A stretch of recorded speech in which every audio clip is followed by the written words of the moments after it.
ਤੇ ਸਾਡੇ ਪਰਿਵਾਰ ਨੇ ਸਿਆਸਤ ਨੂੰ ਵਪਾਰ ਨਹੀਂ ਸਮਝਿਆ। ਜੇ ਲੋਕਾਂ ਨੇ ਸਾਨੂੰ MLA ਚੁਣਿਆ ਤਾਂ ਅਸੀਂ ਲੋਕਾਂ ਦੀ ਜਿਹੜੀ ਪਾਵਰ ਔਰ ਤਾਕਤ ਆ ਉਹ ਲੋਕਾਂ ਵਾਸਤੇ ਹੀ ਇਸਤੇਮਾਲ ਕੀਤੀ ਆ, ਨਾ ਕਿ ਅਸੀਂ ਆਪਦੇ ਪਰਿਵਾਰ ਦਾ ਕੋਈ ਸਾਈਡ ਬਿਜ਼ਨਸ ਕਹਿ ਲਓ ਸੀ। ਤਾਂ ਲੋਕਾਂ ਦੇ ਮਸਲੇ ਲੈ ਕੇ ਉਹਨਾਂ ਕੋਲ ਜਾਂਦੇ ਸੀ। ਆਪਦੇ ਪਰਿਵਾਰ ਦਾ ਮਸਲਾ ਮੈਂ ਨਹੀਂ ਕਹਿੰਦਾ ਵੀ ਅੱਜ ਤੱਕ ਮੇਰੇ ਪਿਤਾ ਜੀ ਨੇ ਜਾਂ ਸਾਡੇ ਪੂਜਨਯੋਗ ਸਵਰਗੀ ਕਾਮਰੇਡ ਸੱਘੜ ਸਿੰਘ ਮੇਰੇ ਦਾਦਾ ਜੀ ਨੇ ਕਦੇ ਵੀ ਕਿਸੇ ਚੀਫ ਮਿਨਿਸਟਰ ਕੋਲੇ ਜਾਂ ਮਿਨਿਸਟਰ ਕੋਲੇ ਸਾਡੇ ਪਰਿਵਾਰ ਦੀ ਵੀ ਕੋਈ ਡਿਮਾਂਡ ਕੀਤੀ ਹੋਵੇ। ਚਲਾਉਣ ਜਾਣਦਾ ਸੀ, ਡਰਾਈਵਿੰਗ ਜਾਣਦੇ ਸੀਗੇ।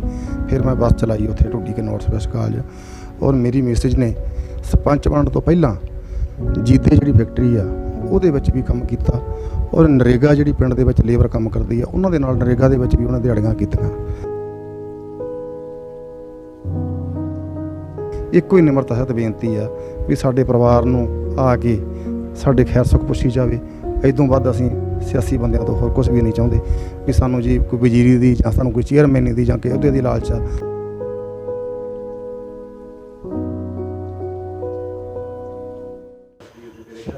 ਜਦੋਂ ਕਿਸੇ ਰਾਜਨੀਤਿਕ ਨੇਤਾ ਦਾ ਨਾਮ ਆ ਜਾਂਦਾ ਤਾਂ ਸਹਿ ਸੁਭਾਅ ਹੀ ਹੈ। ਅੱਜ ਦੇ ਸਮੇਂ ਦੇ ਵਿੱਚ ਇਹ ਗੱਲ ਸਾਹਮਣੇ ਆਉਂਦੀ ਹੈ ਕਿ ਰਾਜਨੇਤਾ ਤੇ ਚੰਗਾ ਨਾਮਾ ਕਮਾਇਆ ਹੋਊਗਾ ਤੇ ਚੰਗੀ ਜਿਹੜੀ ਹੈਗੀ ਜਾਇਦਾਦ ਹੋਵੇਗੀ ਤੇ ਚੰਗਾ ਉਹਦਾ ਰਹਿਣ ਸਹਿਣ ਹੋਏਗਾ। ਪਰ ਅੱਜ ਅਸੀਂ ਇੱਕ ਅਜਿਹੇ ਰਾਜਨੇਤਾ ਦੀ ਗੱਲ ਕਰਨ ਜਾ ਰਹੇ ਹਾਂ ਜਿਸ ਨੇ ਤਕਰੀਬਨ 10 ਸਾਲ ਲਗਾਤਾਰ ਖੁਦ MLA ਰਹੇ। ਉਸ ਤੋਂ ਬਾਅਦ ਉਹਨਾਂ ਦਾ ਲੜਕਾ ਕੁਝ ਸਮਾਂ MLA ਰਿਹਾ। ਪਰ ਹਾਲਾਤ ਘਰ ਦੇ ਜੋ ਇਸ ਵਕਤ ਨੇ ਉਹ ਬਹੁਤ ਜਿਹੜੇ ਹੈਗੇ ਆ ਤਰਸਯੋਗ ਨੇ। ਹਾਲਾਤ ਮੈਂ ਤੁਹਾਨੂੰ ਘਰ ਦੇ ਦਿਖਾਵਾਂਗਾ। ਤੁਸੀਂ ਦੇਖ ਸਕਦੇ ਹੋ ਇਹ ਜਿਹੜੀ ਹੈਗੀ ਆ ਤਸਵੀਰ ਹੈ, ਇਹ ਕਾਮਰੇਡ ਸੱਘੜ ਸਿੰਘ ਰੌਂਤਾ ਜੋ MLA ਰਹੇ ਨੇ, ਇਹ ਉਹਨਾਂ ਦੀ ਤਸਵੀਰ ਹੈ। ਇਹ ਨਾਲ ਉਹਨਾਂ ਦੇ ਬੇਟੇ ਅਜੈਬ ਸਿੰਘ ਰੌਂਤਾ ਜੋ MLA ਰਹੇ ਨੇ ਉਹਨਾਂ ਦੀ ਤਸਵੀਰ ਹੈ। ਅਤੇ ਉਸ ਤੋਂ ਬਾਅਦ ਮੈਂ ਤੁਹਾਨੂੰ ਦਿਖਾਵਾਂਗਾ ਕਿ ਇਹ ਜਿਹੜੀਆਂ ਤਸਵੀਰਾਂ ਨੇ ਇਹ ਪੰਜਾਬ ਵਿਧਾਨ ਸਭਾ ਦੇ ਵਿੱਚ ਜਿਹੜੀਆਂ ਜਦੋਂ ਇਹ MLA ਸੀਗੇ ਇਹ ਉਦੋਂ ਦੀਆਂ ਨੇ। ਇਹ ਦੋ ਵੱਖ-ਵੱਖ ਤਸਵੀਰਾਂ ਨੇ। ਤਾਂ ਘਰ ਦੇ ਹਾਲਾਤ ਮੈਂ ਤੁਹਾਨੂੰ ਦਿਖਾ ਦਿੰਦਾ ਹੈ ਕਿ ਇਸ ਵਕਤ ਇਹਨਾਂ ਦੇ ਘਰ ਦੇ ਜਿਹੜੇ ਹੈਗੇ ਆ ਫਰਸ਼ ਦਾ ਮੈਂ ਦਿਖਾਉਣਾ ਚਾਹੂੰਗਾ ਕਿ ਦੇਖੋ ਬਿਲਕੁਲ ਵੀ ਕੀ ਹਾਲਾਤ ਨੇ। ਮਤਲਬ ਪਰਿਵਾਰ ਦੀ ਜਿੱਥੋਂ ਤੱਕ ਹੁਣ ਤੱਕ ਲੋਕਾਂ ਦੇ ਨਾਲ ਗੱਲਬਾਤ ਤੋਂ ਪਤਾ ਚੱਲਿਆ ਹੈ ਪਰਿਵਾਰ ਦੇ ਹਾਲਾਤਾਂ ਬਾਰੇ, ਤਾਂ ਪਰਿਵਾਰ ਕਾਫੀ ਜਿਹੜੇ ਹੈਗੇ ਆ ਸ਼ਰਾਫਤ ਦੇ ਨਾਲ ਇਹਨਾਂ ਨੇ ਜਿਹੜੀ ਹੈਗੀ ਰਾਜਨੀਤੀ ਕੀਤੀ ਅਤੇ ਸ਼ਰਾਫਤ ਨਾਲ ਕੀਤੀ ਰਾਜਨੀਤੀ ਨੇ ਇਹਨਾਂ ਦੇ ਹਾਲਾਤ ਇਹ ਬਣਾਏ ਕਿ ਇਸ ਵਕਤ ਪਰਿਵਾਰ ਜਿਹੜਾ ਹੈਗਾ ਬਹੁਤ ਜ਼ਿਆਦਾ ਜਿਹੜੀ ਹੈਗੀ ਆ ਆਰਥਿਕ ਮੰਦਹਾਲੀ ਦੇ ਨਾਲ ਜੂਝ ਰਿਹਾ। ਅਤੇ ਆਪਣੇ ਨਾਲ ਅਜੈਬ ਸਿੰਘ ਰੌਂਤਾ ਹੋਰਿਆਂ ਦੇ ਜਿਹੜੇ ਹੈਗੇ ਆ ਬੇਟਾ ਉਹਨਾਂ ਨਾਲ ਆਪਾਂ ਗੱਲ ਕਰਾਂਗੇ। ਵੀਰ ਜੀ ਸਤਿ ਸ਼੍ਰੀ ਅਕਾਲ। ਸਤਿ ਸ਼੍ਰੀ ਅਕਾਲ ਭਾਈ ਜੀ। ਰੋਜ਼ਾਨਾ ਸਪੋਕਸਮੈਨ ਦੇ ਮੇਰੇ ਭਰਾ ਪੱਤਰਕਾਰ ਮੇਰੇ ਨਗਰ 'ਚ ਆਏ ਆ, ਮੇਰੇ ਘਰ ਆਏ ਆ। ਮੈਂ ਤੁਹਾਨੂੰ ਆਪਣੇ ਪਰਿਵਾਰ ਵੱਲੋਂ ਦਿਲ ਦੀਆਂ ਗਹਿਰਾਈਆਂ ਤੋਂ ਬਹੁਤ ਬਹੁਤ ਜੀ ਆਇਆਂ ਧੰਨਵਾਦ ਕਹਿੰਦਾ। ਰੌਂਤਾ ਸਾਹਿਬ ਇੱਕ ਦੱਸੋ ਸਾਨੂੰ ਕਿ ਆਪਣੇ ਪਰਿਵਾਰ ਦੇ ਵਿੱਚ ਸ਼ੁਰੂਆਤ ਦੇ ਵਿੱਚ ਜਿਹੜੇ ਹੈਗੇ ਤੁਹਾਡੇ ਦਾਦਾ ਜੀ ਕਾਮਰੇਡ ਸੱਘੜ ਸਿੰਘ ਜੀ ਉਹ CPI ਦੇ ਵਿੱਚ ਕੰਮ ਕਰਦੇ ਸੀ, 2 ਵਾਰ ਲਗਾਤਾਰ MLA। ਕਿਹੜੇ ਸਮੇਂ 'ਚੋਂ MLA ਰਹੇ ਅਤੇ ਹੁਣ ਦੇ ਜਿਹੜੇ ਹੈਗੇ ਉਸ ਤੋਂ ਬਾਅਦ ਤੁਹਾਡੇ ਫਾਦਰ ਸਾਹਿਬ ਵੀ 2 ਵਾਰ MLA ਰਹੇ। ਕੀ ਹਾਲਾਤ ਨੇ ਘਰ ਦੇ, ਉਦੋਂ ਕੀ ਸੀ ਅਤੇ ਹੁਣ ਕੀ ਹੈ?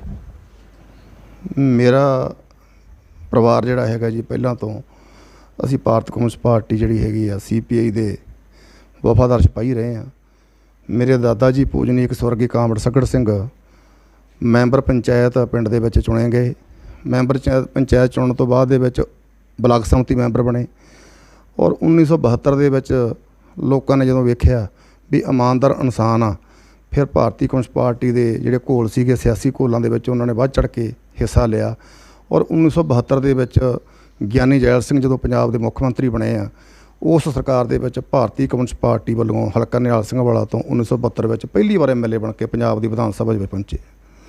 ਔਰ ਲੋਕਾਂ ਦੇ ਮਸਲੇ, ਗਰੀਬ ਪਰਿਵਾਰਾਂ ਦੇ, SC ਪਰਿਵਾਰਾਂ ਦੇ, ਮਜ਼ਦੂਰ ਮੁਲਾਜ਼ਮ ਵਰਗ ਦੇ, ਕਿਸਾਨਾਂ ਦੀਆਂ ਮੰਗਾਂ ਸਮੇਂ-ਸਮੇਂ 'ਤੇ ਪੰਜਾਬ ਦੀ ਵਿਧਾਨ ਸਭਾ ਦੇ ਵਿੱਚ ਜਿਹੜੇ ਆ ਉਹ ਬੜੇ ਹੀ ਸੁਚੱਜੇ ਢੰਗ ਨਾਲ ਜਿਹੜੀ ਆ ਉਹ ਪੰਜਾਬ ਦੀ ਵਿਧਾਨ ਸਭਾ 'ਚ ਆਵਾਜ਼ ਲੋਕਾਂ ਦੀ ਬੁਲੰਦ ਕਰਦੇ ਰਹੇ।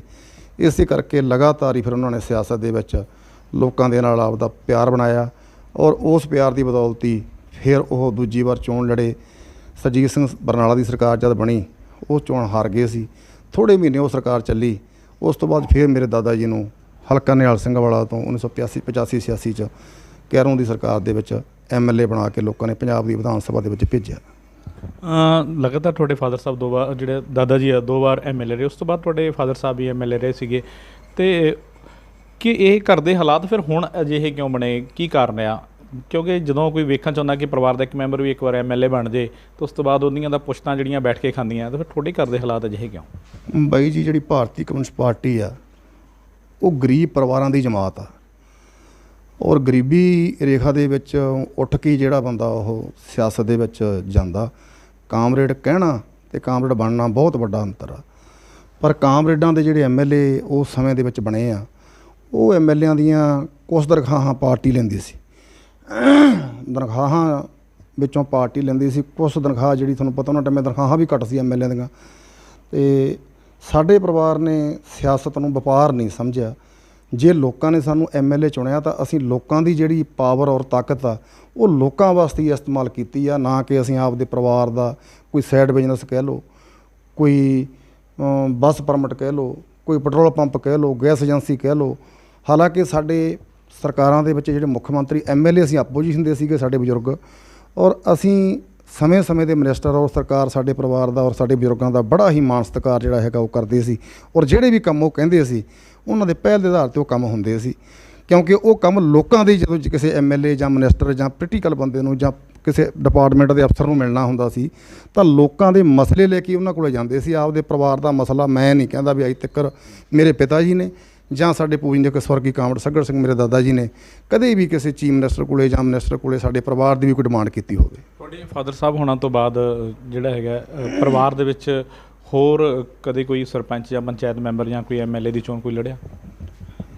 ਹੁਣ ਵਾਲੀ ਬਾਈ ਜੀ ਪਰੰਪਰਾ ਜਿਹੜੀ ਚੱਲੀ ਆ ਸਿਆਸਤ ਦੀ, ਇਸ ਪਰੰਪਰਾ ਨੂੰ ਜਿਹੜਾ ਹੈਗਾ ਸਾਡੇ ਪਰਿਵਾਰ ਨੇ ਉਸ ਟਾਈਮ ਇੱਕੋ ਇਨਸਾਨ 'ਤੇ ਕੇਂਦਰਿਤ ਰੱਖ ਕੀਤਾ। ਹੁਣ ਦਾ ਸਮਾਂ ਜਿਹੜਾ ਚੱਲਦਾ, ਹੁਣ ਜਦੋਂ ਕੋਈ ਇੱਕ ਵਾਰ ਪਰਿਵਾਰ ਐਮਐਲਏ ਬਣ ਜਾਂਦਾ ਜਾਂ ਮਿਨਿਸਟਰ ਬਣ ਜਾਂਦਾ, ਉਹਦੇ ਮਨ ਦੇ ਵਿੱਚ ਲੋਕਾਂ ਦੀ ਸੋਚ ਘੱਟ ਤੇ ਆਪਦੇ ਪਰਿਵਾਰ ਦੀ ਜ਼ਿਆਦਾ ਹੁੰਦੀ ਆ ਵੀ ਮੇਰਾ ਮੁੰਡਾ ਵੀ ਮੇਰੇ ਜਿਉਂਦੇ ਜਿਉਂਦੇ ਐਮਐਲਏ ਬਣਿਆ ਹੋਵੇ, ਫੇਰ ਸਵਾਦ ਆਉਂਦਾ। ਪਰ ਸਾਡੇ ਪਰਿਵਾਰ ਦੀ ਇਹਨੂੰ ਉਲਟ ਰੀਤ ਸੀ। ਸਾਡੇ ਬਜ਼ੁਰਗ ਜਿੰਨਾ ਟਾਈਮ ਸਵਰਗੀ ਕਾਮਰੇਡ ਸੱਘੜ ਸਿੰਘ ਐਮਐਲਏ ਰਹੇ, ਸਾਡੇ ਪਰਿਵਾਰ ਦੇ ਕਿਸੇ ਮੈਂਬਰ ਨੇ ਪੰਚਾਇਤ ਮੈਂਬਰ ਦੀ ਚੋਣ ਵੀ ਨਹੀਂ ਲੜੀ। ਔਰ 90 'ਚ ਉਹਨਾਂ ਦੀ ਮੌਤ ਹੋਣ ਤੋਂ ਬਾਅਦ ਦੇ ਵਿੱਚ ਮੇਰੇ ਪਿਤਾ ਜੀ ਨੂੰ ਸਵਰਗੀ ਕਾਮਰੇਡ ਜੈਪ ਸਿੰਘ ਰੌਂਤੇ ਨੂੰ 92 'ਚ ਲੋਕਾਂ ਨੇ ਪਿੰਡਾਂ ਦੀਆਂ ਕਚਹਿਰੀਆਂ 'ਚ ਲੈ ਕੇ ਗਏ, ਔਰ 92 'ਚ ਬੇਅੰਤ ਸਿੰਘ ਦੀ ਸਰਕਾਰ ਦੇ ਵਿੱਚ ਉਹਨਾਂ ਨੂੰ ਹਲਕਾ ਨਿਹਾਲ ਸਿੰਘ ਵਾਲਾ ਤੋਂ ਭਾਰਤੀ ਕਮਿਊਨਿਸਟ ਪਾਰਟੀ ਦਾ ਐਮਐਲਏ ਬਣਾ ਕੇ ਪੰਜਾਬ ਦੀ ਵਿਧਾਨ ਸਭਾ 'ਚ ਭੇਜਿਆ। ਔਰ ਲਗਾਤਾਰ ਉਹਨਾਂ ਨੇ, ਹਾਲਾਤ ਬੜੇ ਮਾੜੇ ਸੀ ਉਹਨਾਂ ਟਾਈਮਾਂ 'ਚ, ਜ਼ੋਰਾਂ 'ਤੇ ਜਿਹੜਾ ਹੈਗਾ ਕਾਲੀਆਂ ਹਨੇਰੀਆਂ ਚੱਲਦੀਆਂ ਸੀ। ਤੁਹਾਨੂੰ ਪਤਾ ਮੇਰੇ ਪਿਤਾ ਜੀ ਨੇ ਬਹੁਤ ਪਰਿਵਾਰਾਂ ਦੀਆਂ ਮਦਦਾਂ ਕੀਤੀਆਂ। ਉਜੜੇ ਵੀ ਪਰਿਵਾਰ ਜਿਹੜੇ ਘਰ ਜਿਹੜੇ ਸੀਗੇ ਉਹਨਾਂ ਟਾਈਮਾਂ 'ਚ ਮੇਰੇ ਪਿਤਾ ਜੀ ਨੇ ਸਰਕਾਰਾਂ ਨੂੰ ਔਰ ਅਫਸਰਾਂ ਨੂੰ ਕਹਿ ਕੇ ਖਿਲਵਾਏ ਆ। ਔਰ ਰੁਜ਼ਗਾਰ ਜਿਹੜਾ ਹੈਗਾ ਪੰਜਾਬ ਪੁਲਿਸ ਦੇ ਵਿੱਚ, ਹੈਲਥ ਮਹਿਕਮੇ 'ਚ, ਟੀਚਰ ਮਹਿਕਮੇ 'ਚ, ਮੈਂ ਕਹਿੰਦਾ ਜੀ ਕੋਈ ਡਿਪਾਰਟਮੈਂਟ ਐਸਾ ਨਹੀਂ ਹੋਣਾ ਜਿਹੜੇ ਡਿਪਾਰਟਮੈਂਟ ਦੇ ਵਿੱਚ ਸਾਡੇ ਵੱਡੇ ਬਜ਼ੁਰਗਾਂ ਦਾ ਸਵਰਗੀ ਕਾਮਰੇਡ ਸੱਘੜ ਸਿੰਘ ਨੇ ਤੇ ਮੇਰੇ ਪਿਤਾ ਜੀ ਨੇ ਕਿਸੇ ਨੂੰ ਜੋਬ 'ਤੇ ਨਾ ਲਵਾਇਆ ਹੋਵੇ। ਪਰਿਵਾਰ ਦੇ ਵਿੱਚ ਹੁਣ ਤੁਹਾਡੇ 10 ਸਾਲ ਸਰਪੰਚੀ ਵੀ ਰਹੀ ਹੈ, ਉਹਦੇ ਬਾਰੇ ਵੀ ਦੱਸੋ, ਕੌਣ ਸੀ ਸਰਪੰਚ ਤੇ ਅੱਜ ਕੀ ਹਾਲਾਤ ਨੇ? ਮੇਰੇ ਪਿਤਾ ਜੀ 92 ਤੋਂ 97, 97 ਤੋਂ 2002 ਤੱਕ ਲਗਾਤਾਰ 10 ਸਾਲ ਉਹ ਐਮਐਲਏ ਰਹੇ। ਉਹਨਾਂ ਦਿਨਾਂ 'ਚ ਸਾਡੇ ਪਰਿਵਾਰ 'ਚ ਹੋਰ ਵੀ ਤਕਰੀਬਨ ਸਾਡੇ ਪਰਿਵਾਰ ਦੇ ਨਜ਼ਦੀਕੀ ਮੌਤਾਂ ਜਿਹੜੀਆਂ 8-10 ਐਸੀਆਂ ਹੋਈਆਂ ਜਿਹਨੇ ਪਰਿਵਾਰ ਨੂੰ ਬਖੇਰ ਕੇ ਰੱਖਤਾ। ਔਰ ਮੈਂ ਫਿਰ ਸਮੇਂ ਮੁਤਾਬਕ ਘਰ ਬੈਠਾ, ਮੈਂ ਕਿਹਾ ਵੀ ਇਹ ਗੱਲ ਨਹੀਂ ਚੱਲਣੀ, ਪਰਿਵਾਰ ਨੂੰ ਪਾਲਣ ਵਾਸਤੇ ਕੋਈ ਰੁਜ਼ਗਾਰ ਤਾਂ ਕਰਨਾ ਹੀ ਪੈਣਾ। ਫਿਰ ਮੈਂ ਨਾਰਥ ਵੈਸਟ ਕਾਲਜ ਢੁੱਡੀ ਕੇ, ਉੱਥੇ ਮੈਂ ਬੱਸ ਚਲਾਉਣ ਜਾਣਦਾ ਸੀ, ਡਰਾਈਵਿੰਗ ਜਾਣਦੇ ਸੀਗੇ। ਫਿਰ ਮੈਂ ਬੱਸ ਚਲਾਈ ਉੱਥੇ ਢੁੱਡੀ ਕੇ ਨਾਰਥ ਵੈਸਟ ਕਾਲਜ। ਔਰ ਮੇਰੀ ਮਿਸਿਜ ਨੇ ਸਰਪੰਚ ਬਣਨ ਤੋਂ ਪਹਿਲਾਂ ਜੀਦੇ ਜਿਹੜੀ ਫੈਕਟਰੀ ਆ ਉਹਦੇ ਵਿੱਚ ਵੀ ਕੰਮ ਕੀਤਾ। ਔਰ ਨਰੇਗਾ ਜਿਹੜੀ ਪਿੰਡ ਦੇ ਵਿੱਚ ਲੇਬਰ ਕੰਮ ਕਰਦੀ ਆ ਉਹਨਾਂ ਦੇ ਨਾਲ ਨਰੇਗਾ ਦੇ ਵਿੱਚ ਵੀ ਉਹਨੇ ਦਿਹਾੜੀਆਂ ਕੀਤੀਆਂ। ਔਰ ਸਾਡੇ ਪਰਿਵਾਰ 'ਤੇ ਜਿਹੜਾ ਹੈਗਾ ਮੈਂ ਕਹੂੰਗਾ ਲੋਕਾਂ ਨੇ ਦੂਰੀ ਯਾਰ ਫੇਰ ਐਡਾ ਵਿਸ਼ਵਾਸ ਕੀਤਾ ਕਿ ਮੇਰੇ ਘਰ ਵਾਲੀ ਦਾ ਬੱਠਲ ਫੜ ਕੇ ਕਈ ਬੰਦਿਆਂ ਨੇ ਨਰੇਗਾ ਦੇ ਵਿੱਚ ਇਹ ਕਿਹਾ ਵੀ ਬੇਟਾ ਤੂੰ ਘਰੇ ਚਲੀ ਚਲੋ, ਤੁਸੀਂ ਐਮਐਲਏ ਦੀ ਨੂੰਹ ਆ। ਔਰ ਸਾਨੂੰ ਇਸ ਗੱਲ ਦਾ ਜਿਹੜਾ ਹੈਗਾ ਮਹਿਸੂਸ ਹੁੰਦਾ। ਔਰ ਥੋੜ੍ਹੇ ਟਾਈਮ ਬਾਅਦ ਹੀ ਫਿਰ ਚੋਣ ਆਈ ਪੰਚਾਇਤ ਦੀ, ਸਰਪੰਚੀ ਲੇਡੀ ਰਿਜ਼ਰਵ ਆ ਗਈ।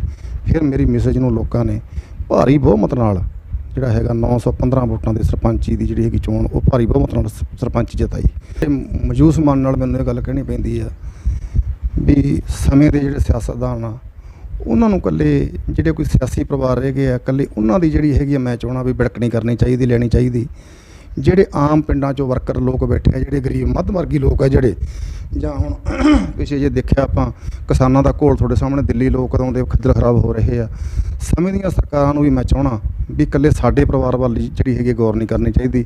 ਸਾਰੀ ਜਿਹੜੀ ਹੈਗੀ ਆ ਜਨਤਾ ਬੈਠੀ ਆ ਪਿੰਡਾਂ ਦੇ ਵਿੱਚ, ਚੁਣ ਕੇ ਭੇਜਦੀ ਆ ਆਪਾਂ ਨੂੰ, ਉਹਨਾਂ ਦਾ ਵੀ ਉਹ ਸਾਡੇ ਪਰਿਵਾਰ ਨੂੰ ਜੇ ਸਮੇਂ ਦੀ ਜਿਹੜੀ ਹੈਗੀ ਸਿਆਸਤਦਾਨ ਆ ਜਿਹੜੇ, ਜੇ ਉਹ ਸਾਡੀ ਉਂਗਲ ਫੜ ਲੈਂਦੇ ਤਾਂ ਜਾਂ ਸਾਨੂੰ ਕਿਤੇ ਕੋਈ ਜਿੰਨੀ ਕੁ ਸਾਡੀ ਸੀਗੀ ਐਜੂਕੇਸ਼ਨ, ਸਾਨੂੰ ਕੋਈ ਉਹੋ ਜਿਹੇ ਕੰਮ 'ਤੇ ਭਾਵੇਂ ਸਕੂਲ 'ਚ ਪੀਅਨ ਹੀ ਲਵਾ ਦਿੰਦੇ। ਚਲੋ ਅਸੀਂ ਇਹ ਕਹਿਣ ਚੁੱਕੇ ਸੀਗੇ ਵੀ ਸਾਡਾ ਸਮੇਂ ਦੀਆਂ ਸਰਕਾਰਾਂ ਨੇ ਸਾਡੀ ਉਂਗਲ ਫੜੀ ਆ, ਜਾਂ ਸਮੇਂ ਦੇ ਸਿਆਸੀ ਬੰਦੇ ਨੇ ਸਾਡੇ ਨਾਲ ਹੈਦਿਆ ਕੀਤੀ ਆ।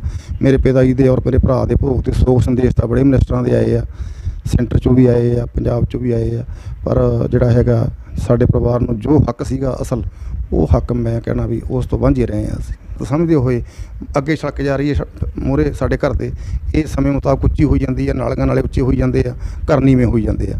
ਫਿਰ ਜਿਹੜੀ ਸਾਡੀ ਬਿਲਡਿੰਗ ਪਈ ਸੀਗੀ, ਇਹ ਜੇ ਅੱਜ ਮੈਂ ਦੇੜ ਕੇ ਨਵੇਂ ਸਿਰੋਂ ਮੈਂ ਕਹਿੰਦਾ ਮੈਂ ਕੋਠੀ ਜਾਂ 2 ਕਮਰੇ ਪਾ ਕੇ ਬਹਿ ਜਾਊਂਗਾ, ਇੰਨਾ ਮੇਰੇ ਕੋਲ ਕੋਈ ਸਾਧਨ ਨਹੀਂ ਸੀ।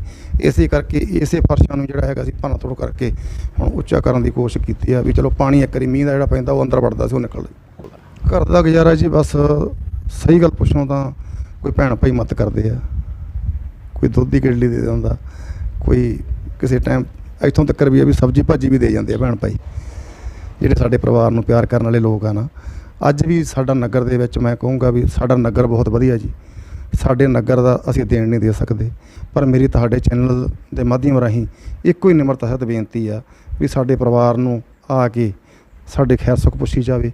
ਇਦੋਂ ਵੱਧ ਅਸੀਂ ਸਿਆਸੀ ਬੰਦਿਆਂ ਤੋਂ ਹੋਰ ਕੁਝ ਵੀ ਨਹੀਂ ਚਾਹੁੰਦੇ ਵੀ ਸਾਨੂੰ ਜੀ ਕੋਈ ਵਜ਼ੀਰੀ ਦੀ ਜਾਂ ਸਾਨੂੰ ਕੋਈ ਚੇਅਰਮੈਨੀ ਦੀ ਜਾਂ ਕਿ ਉਹਦੇ ਦੀ ਲਾਲਚ ਆ। ਸਰ ਤੁਹਾਡਾ ਕੀ ਕਹਿਣਾ ਹੈਗਾ ਇਸ ਪਰਿਵਾਰ ਬਾਰੇ?